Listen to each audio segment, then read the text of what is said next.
Hey everyone, so if you don't know, my name is Tamiya. I moved here to Istanbul, Turkey about 4 months ago from America, and my mission right now is to seriously lock in and become fluent in the Turkish language because I refuse to be living here for years and years and stay in confusion, frustration, and all of the things that come with not knowing the language of the land. So I'm gonna share with you guys how I'm learning the language and how I'm progressing. I don't like to put a lot of effort in when it comes to learning a language because it can get a little boring and things like that. So I'm gonna show y'all what I do to keep it interesting, short, brief, but effective. For starters, I feel that when learning a language, it's really important to break down the barrier of shyness and self-judgment because you have to speak the language. And I know that being a beginner speaker can be very tedious, very nerve-wracking, but that is how you're going to progress and become conversational.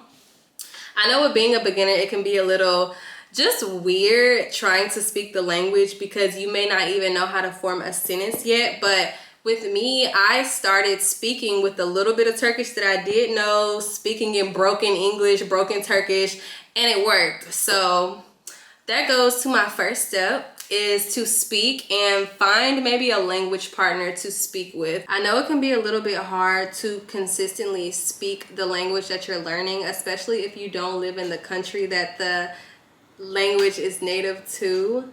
But with me, okay. It can be a little tough trying to consistently speak a language when you don't live in the country. And so when I was living in America trying to learn Turkish, I would use this app called Tandem. Tandem is an app where you can speak to anyone in the world and find people who speak natively the language that you're trying to learn, and they might also be trying to learn English. So for me, I found at least like 2 girls that I could talk to who were native in English. I mean, they were native in Turkish and also knew a little bit of English. So I could speak broken Turkish with them and I could still make progress and also just like break out of that shyness with speaking the language with people that I know, like my fiance or his family per se. Also, I like the idea of talking to a stranger in my target language because I can easily block them if I feel like I just embarrassed myself or anything. Like, you don't have to ever see them or talk to them ever again if you don't want to. So I think it's really nice to practice with strangers before you practice with people that you already know. Learning Turkish can be very boring sometimes, so I use ChatGPT and I tell Chat to make me little short stories about things that I'm actually interested in so I can keep my attention there when I am learning. So I'm just gonna screen record so you guys can see kind of what that looks like instead of me just explaining it. So I'll say, create me a A1/A2 level story about, I'm gonna say like good energy and nature, something like that. And give me English translation and explanation. So, okay. All right, so as you can see, Chat is giving me the Turkish version of the story and the English version. First, I will go through and read the entire Turkish version without looking at the translation so I can see how much I know. Then I will go and of course read the English version, and then I would then document which words I don't know and make those my new words to study. Also, you can scroll down and if you want to, Chat will break all of it down for you. You can easily note which words that you don't know and tell her to focus on those words for you. I break all of it down and I make that my lesson of the day or my lesson of the week. Like actually, I'll pick 1 or 2 passages like this and focus on those 2 passages alone. Like only read 1 or 2 passages for the whole week until I can understand everything that's listed in the paragraph. So this is a really good tool. I use Chat in a few other different ways, but this is basically the gist of how I use Chat. And so, yeah, that's really helpful for me. Number 3 is replacing Turkish shows with actual comprehensible Turkish content. I remember when I first started learning Turkish, I was on Instagram, TikTok, and everything. Everybody's like, oh, I was learning Turkish through watching Turkish shows all day. That's how I learned Turkish. And like, no, that is not the reality of how you actually learn Turkish and how you become conversational and make progress. Like, that is a lie and it's a waste of time. So watching Turkish shows is only really for entertainment. You're not really catching on to grammar, suffixes, or anything. You can't, I just don't like it. It makes me frustrated because I couldn't understand how people were learning like that. So instead of watching Turkish shows for learning, I watch it only for entertainment to keep me acquired to how everything is sounding, like how they flow with the language, but I don't use it to learn. So instead, I go on YouTube and I search for YouTube videos that are on my language level so I can actually understand what's going on and actually acquire what I'm hearing. So I'll show you guys that as well. I created a playlist on YouTube of videos of creators that I consistently want to watch that provide the content with the level that I'm at, such as A1, A2 beginner friendly videos. I'll show you guys. For example, there is this girl named Burada Zeynep, and she has amazing Turkish vlogs for A1 listeners, A1 learners. For starters, I started with this video called Most Common 50 Verbs in Turkish, and I made it my mission to learn all 50 of those verbs because when you're starting off to learn a language, I feel it's really important to learn verbs because these are words that you can use in your everyday life, past, present, and future tense. Learn those with those 50 verbs and you'll be able to have conversation. You'll be able to describe things. Like, it's just a good head start.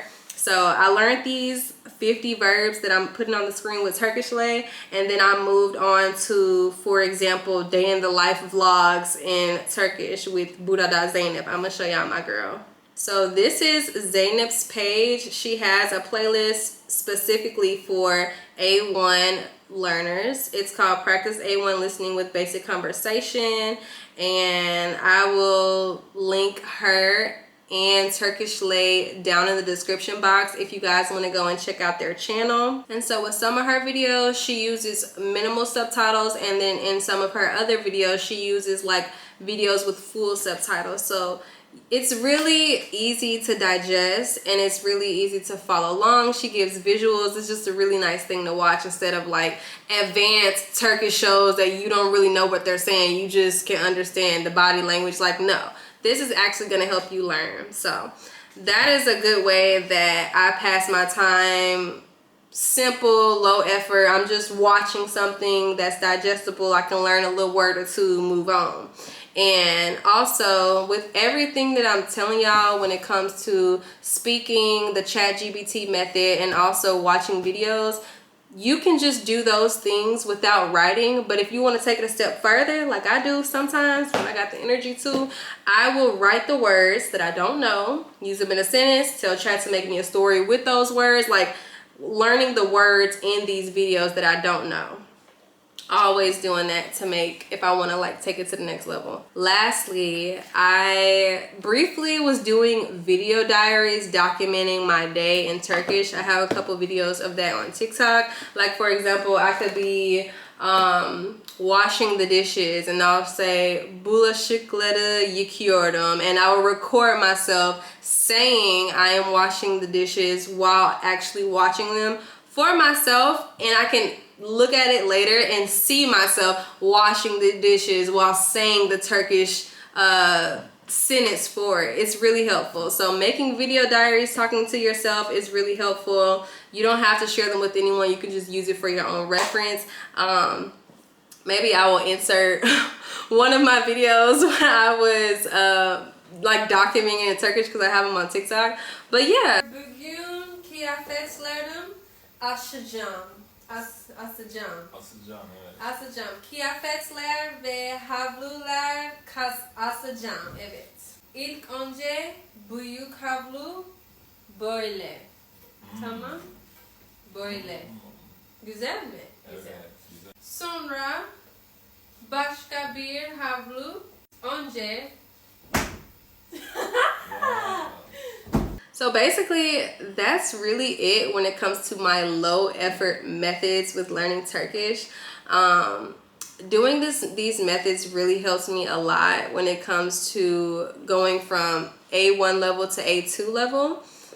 Sometimes I spice it up and I tell ChatGPT to make me content and passages with only A2 to challenge myself. But really the goal is just to put in some type of effort every single day or every time that you think about it. Like, the effort matters. The little bitty steps matter.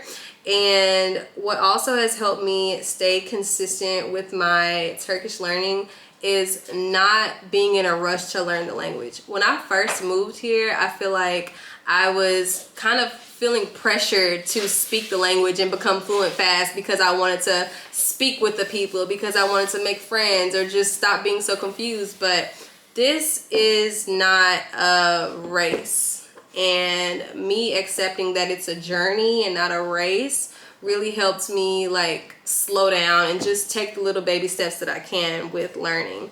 Try, fail, whatever, but you trying is going to give you progress, and that's really what we're ultimately trying to obtain, is progress. So I hope you guys enjoyed this video. I hope that whoever is trying to learn Turkish could get something from this, maybe use my methods and see if they work out for you. If they do, definitely hit me up in the comments and let me know which method you tried and how it's going for you. But yeah, I will see you guys in the next video. I don't really have anything else to say or share, so yeah, bye.